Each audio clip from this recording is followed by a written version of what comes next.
موت نافرمانی کی حالت کہیں نہ آ جائے تمہیں. وہ کوئی ضمانت تمہارے پاس نہیں ہے کہ تم کسی گناہ کا ارتکاب کر بھی چکو گے, پھر تمہیں توبہ کا وقت بھی مل جائے گا, پھر موت آئے گی, اس سے پہلے موت نہیں آ سکتی. کیا معلوم عین اس گناہ کے ارتکاب کے دوران موت آ جائے. وہ موت کیسی ہوگی؟ شاید آپ کے علم میں ہو, لکھنؤ کے ایک بہت بڑے شاعر تھے اور ان کی موت بہت ہی مکروہ حالات میں واقع. رات کو 2-3 بجے, جس کو آپ انگریزی میں کہتے ہیں in the small hours of the morning, شراب خانے سے نکلے, نشے میں دھت, چکر آیا, گرے, اور ساتھ ہی بدرو جا رہی تھی گندی نالی, اس میں گر گئے, وہاں سے لاش برآمد. کیسی موت ہے یہ؟ نافرمانی کی حالت میں موت آئی ہے, شراب کے نشے کی حالت میں موت آئی ہے. اور کیا یہ ممکن نہیں ہے کہ کوئی شخص بدکاری کا ارتکاب کر رہا اور عین اسی فعل کے دوران موت آ جائے؟ اچھا, اب اگر آپ نے طے کر دیا نہیں مروں گا مگر حالت فرما برداری میں, اس کی ایک ہی شکل ہے, کوئی لمحہ بھی نافرمانی میں بسر نہ ہو, مبادا اسی لمحے موت آ جائے. ہر لمحے کا پہرا دیجئے, ہر ساعت کی پوری حفاظت کیجئے, کہیں نافرمانی کا کوئی ارتکاب نہ ہو اور عین اس حالت میں کہیں موت نہ آ جائے. میں وہ حدیث آپ کو سنا چکا ہوں, لا یزنی الزانی حین یزنی وہو مومن. کوئی زانی حالت ایمان میں زنا نہیں کرتا, جب وہ زنا کر رہا ہوتا ایمان اس کے دل سے نکل کر اوپر سر پر منڈلاتا رہتا. کوئی چور حالت ایمان میں چوری نہیں کرتا, ولا یسرق السارق حین یسرق وہو مومن. کوئی شرابی حالت ایمان میں شراب نہیں پی سکتا, ولا یشرب الخمر حین یشرب وہو مومن. اگر ایمان بھی ہو دل میں اور یہ حرکات بھی ہو رہی ہو تو وہ ایمان 2 پیسے کا نہیں, 2 ٹکے کا نہیں. کیا اس ایمان کی قیمت ہے؟ کیا قدر و قیمت ہے اس کی؟ اب اگر عین اسی حالت کے اندر موت آ گئی تو یہ تو خلوع ایمان ہے, ایمان کا خالی ہو جانا ہے. یہ ہے وہ بات جو کہی گئی. اب یہ اسلام اور تقوی, ان دونوں کو یہاں نوٹ کر لیجئے. یا ایھا الذین آمنوا اتقوا اللہ حق تقاتہ ولا تموتن الا وانتم مسلمون. اے ایمان کے دعوے دارو, اللہ کا تقوی اختیار کرو جتنا کہ اس کے تقوی کا حق ہے, اور دیکھنا موت نہ آنے پائے مگر فرما برداری کی حالت. اب یہ اینٹیں اگر پختہ ہو گئی ہیں, ہم نے جہاد کے مختلف مراحل ان پر غور کیا تھا. پہلا مرحلہ کیا تھا؟ نفس امارہ کے خلاف جہاد, شیطان اور اس کی ذریت صلبی و مانوی کے خلاف جہاد, بگڑے ہوئے معاشرے کے جو پریشرز ہیں ان کے خلاف جہاد.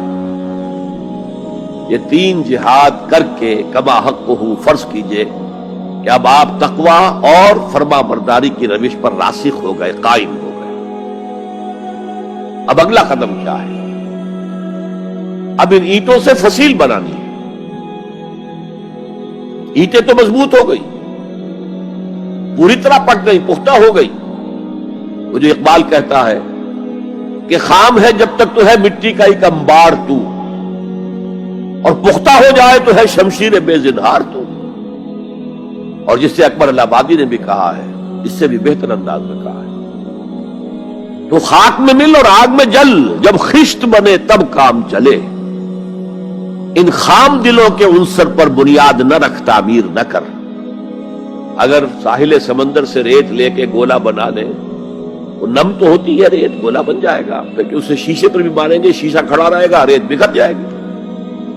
اسی گولے کو ذرا بھٹی میں ڈال کے پکا لو, روڑا بنا لو, تو خاک میں مل اور آگ میں جل, جب خشت بنے, جب اینٹ بنو گے تب کام چلے. اب اگر اسے مارو گے تو کوئی نتیجہ تو برآمد ہوگا کہ نہیں.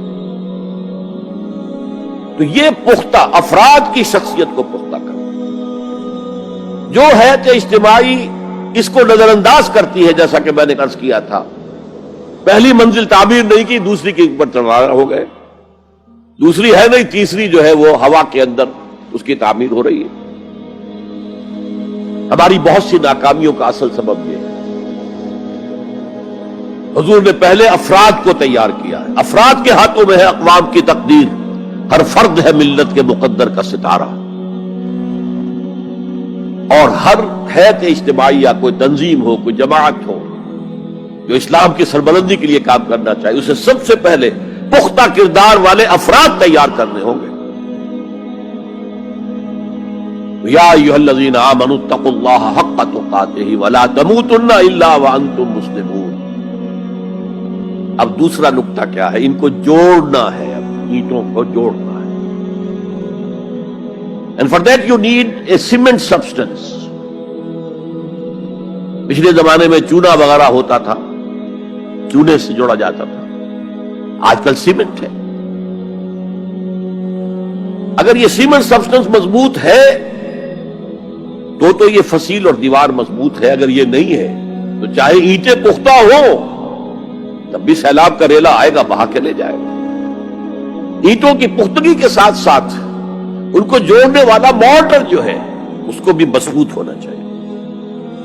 اس لیے دوسرا نقطہ، یہ سہ نکاتی لایہ عمل، 3 نکاتی لایہ عمل۔ پہلا تقوی اختیار کرو اور اللہ تعالیٰ کی پوری فرما برداری اختیار کرو، کوئی لمحہ تمہارا نافرمانی میں نہ گزرے۔ اب واعتصموا بحبل اللہ جمیعا ولا تفرقوا، چمٹ جاؤ اللہ کی رسی کے ساتھ مل جل کر اور تفرقے میں نہ پڑو۔ اعتصام عصمت سے بنا، عصمت حفاظت کو کہتے ہیں۔ اعتصام حفاظت حاصل کرنا۔ جیسے آپ دیکھتے ہیں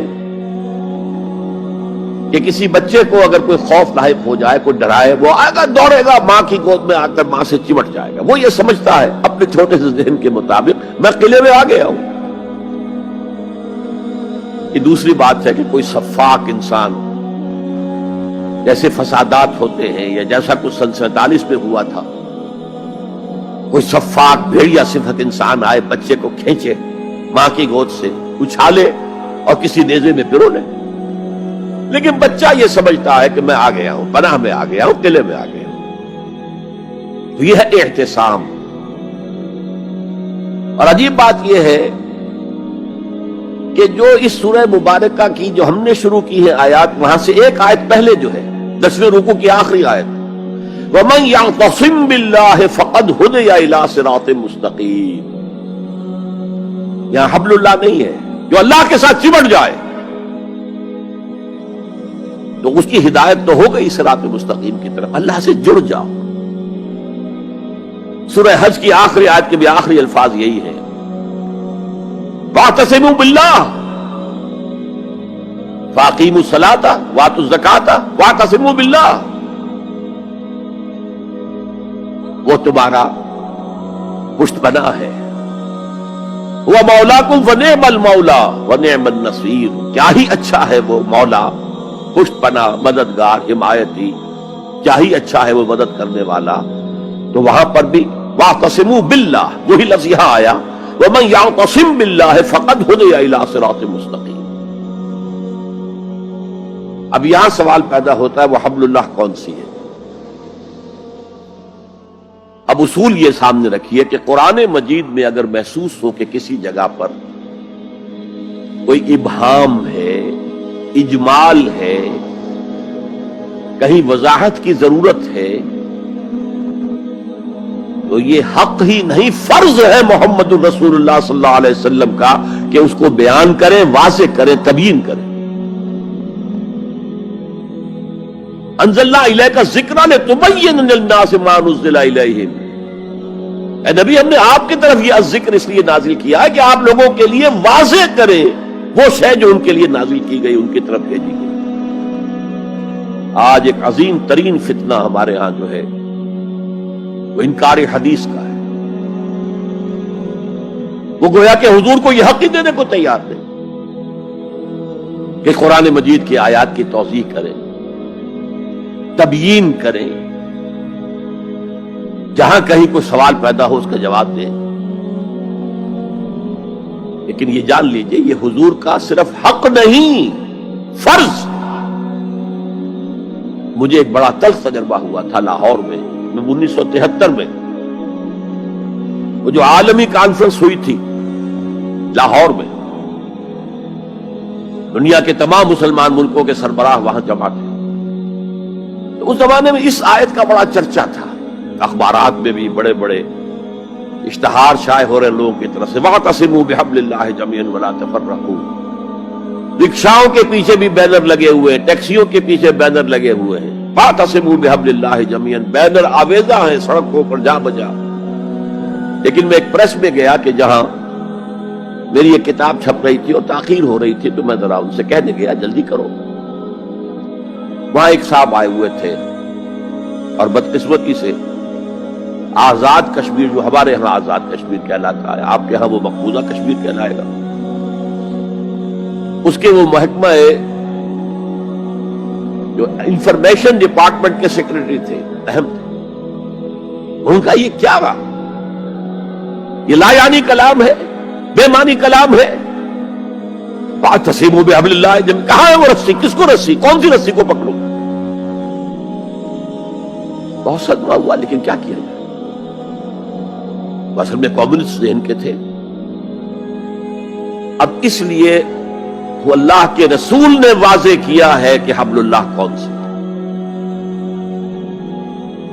میں وہ حدیث آپ کو سنا چکا ہوں، حضرت علی رضی اللہ تعالیٰ عنہ سے جو مروی ہے، نبی اکرم صلی اللہ علیہ وسلم، ترمذی شریف اور دارمی یا بیہقی میں موجود ہے. تو اس میں یہ الفاظ میں هو حبل اللہ المتین وهو الذکر الحکیم وهو الصراط المستقیم. حضرت علی فرماتے یہ ہے کہ میں نے سنا حضور نے ارشاد فرمایا ان قریب ایک بہت بڑا فتنہ رونما ہوگا، انہا ستکون فتنۃ.